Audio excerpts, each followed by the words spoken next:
One of the best things about working in Arlington Public Schools is that since my beginning years here 11 years ago, I have had a say in what our professional learning entails, and that is drastically different than any other place I've worked. My husband's in the military. We've been to a lot of different states, and most times arts and music gets lumped into the writing and reading content that everyone else needs to do.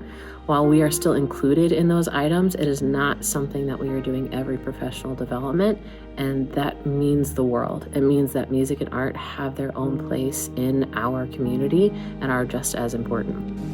It is one thing to have professional development, but it's even better to have it when it's pertaining to your discipline, which is the arts. When I think about the professional development opportunities that we have as music teachers, I recognize that we get to do a little bit of everything. We have a staff that does a great job of leveraging opportunities afforded to us by being right next to the nation's capital. So we've gotten to learn from educators through the Kennedy Center as well as the Smithsonian. We've also been able to take advantage of opportunities through George Mason and other summer conference opportunities, as well as learn from each other as a staff.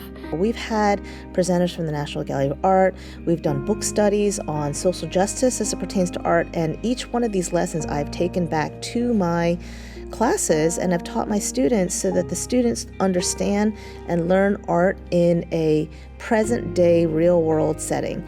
The first amazing workshop that comes to mind was a conducting workshop with Harlan Parker. I learned so much, and I still use tips that I learned that day in my classroom every day. The second thing was a CETA workshop at the Kennedy Center on working with children with autism.